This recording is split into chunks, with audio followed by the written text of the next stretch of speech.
Basic शिक्षा परिषद में परिवर्तन। नमस्कार, मैं हसरुद्दीन, आप देख रहे हैं जलाल न्यूज 901 चैनल।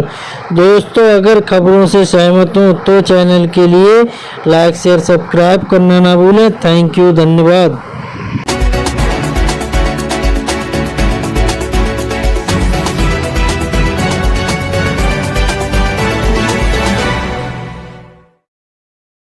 कोई भी सभ्य समाज के बगैर कोई राष्ट्र सशक्त नहीं हो सकता।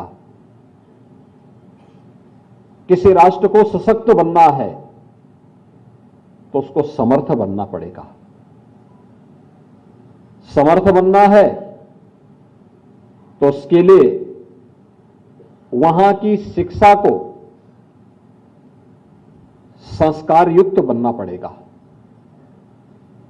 व्यक्ति के अंदर आत्मानुशासन की भावना पैदा हो सके, समाज और राष्ट्र से जुड़े हुए मुद्दों को अपना मुद्दा समझने की एक प्रवृत्ति पैदा होनी चाहिए। राष्ट्र के प्रति समर्पण का भाव होना चाहिए। अगर इन सभी भावनाओं को अगर कहीं से हम समावेश करा सकते हैं तो उसका सबसे सशक्त माध्यम हो सकता है तो वह शिक्षा होगी।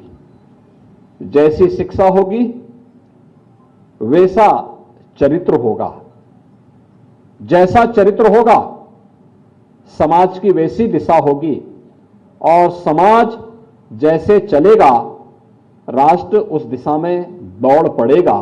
और इस दृष्टि से हम सबको पूरा का पूरा दारोमदार अगर किसी एक वस्तु पर, एक चीज पर टिकी हुई है समर्थ और सशक्त राष्ट्र की, तो वह आप सबके परिश्रम और आप सबके पुरुषार्थ पर टिकी हुई है।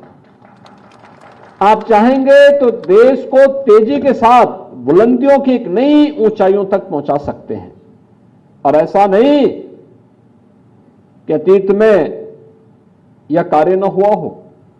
आप याद करिए, अगर गुरु वशिष्ठ और गुरु विश्वामित्र नहीं होते क्या राम हो पाते? अगर चाणक्य नहीं होते तो क्या चंद्रगुप्त मौर्य हो गए होते क्या? अगर गुरु संदीपन नहीं होते तो क्या कृष्ण हमें मिल पाए होते क्या? ये तो ढेर सारे उदाहरण हैं। भारत में ऐसे ढेर सारे उदाहरण हैं।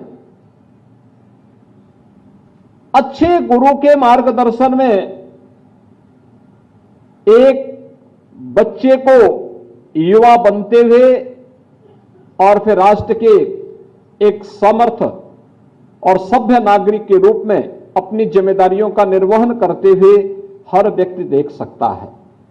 और एक शिक्षक की तो सबसे बड़ी उपलब्धि वही होती है कि अपने नागरिक को कितना, जब अपने द्वारा पढ़ाए गए बच्चों को कितना वह समर्थ और योग्य बना करके राष्ट्र के प्रति समर्पण का भाव उसके अंदर पैदा कर दे।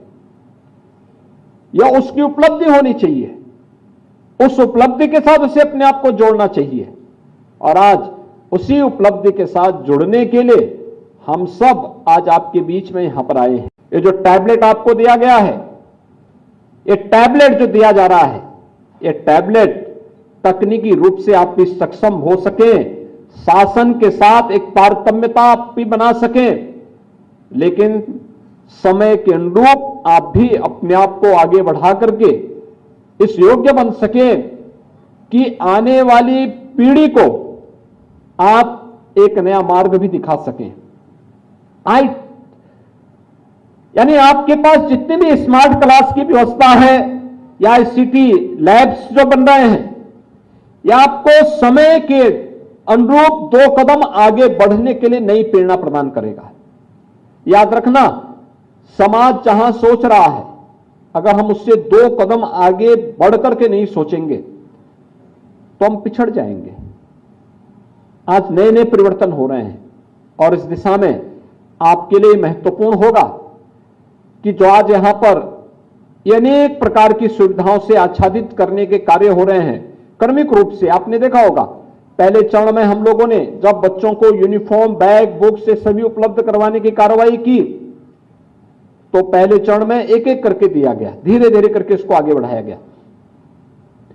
एक समय ऐसा था जब हम स्कूलों के माध्यम से बैग, बुक्स, शूज, स्वेटर सभी उपलब्ध करवाते थे। फिर यह हुआ कि नहीं, अभी हमें तकनीक का उपयोग करना चाहिए और डीबीटी के माध्यम से पूरी धनराशि बच्चे के अभिभावक के खाते में जाने लग गई।